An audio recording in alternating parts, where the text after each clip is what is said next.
Nos encontramos en la ciudad de San Sebastián, en el corazón de su parte vieja. Callejeando por los alrededores, encontramos una casa un poco peculiar, a simple vista para nada extraordinaria, de poco interés turístico, me atrevería a decir, pero que sin duda se distingue del resto de edificaciones de su calle. La calle 31 de Agosto, nombre que conmemora los acontecimientos que dan forma a lo que es hoy San Sebastián.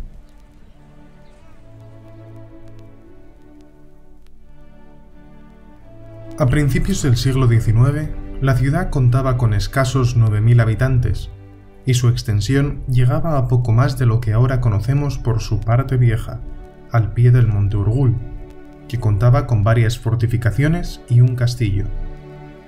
Aunque si San Sebastián tiene algo característico, es que se encuentra a unos 20 kilómetros de la frontera francesa, lo que facilitó que en 1808 José I de España, hermano de Napoleón Bonaparte, entrase con sus tropas al inicio de las invasiones napoleónicas, y así se mantuvo hasta 1813, cuando las tropas anglo-portuguesas se acercaron tras liberar Vitoria.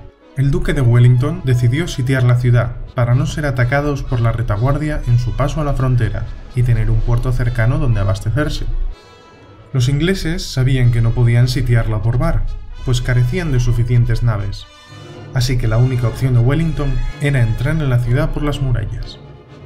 El asedio comenzó a principios de julio, que salvo unas posiciones en un convento al sur de la ciudad que fue destruido y fortificado, fue un fracaso para los atacantes, que tuvieron que posponerlo tras el ataque fallido el 25 de ese mes, por falta de recursos y un nuevo ataque francés en los Pirineos.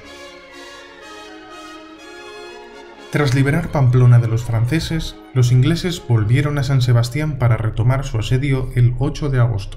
El 27 consiguieron tomar la isla de Santa Clara y colocar una batería en la ladera apuntando a la ciudad. Con ella y la artillería del frente consiguieron abrir varias brechas en el hornabeque de la ciudad.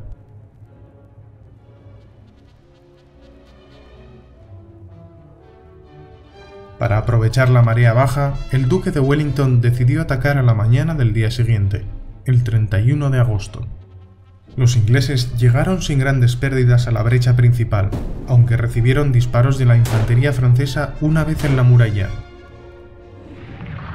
Los defensores habían construido una pared interna para evitar el ataque, donde perecieron cientos de atacantes. Las tropas portuguesas atravesaron el río Urumea y llegaron a la brecha este, aunque su ataque tampoco fue un éxito.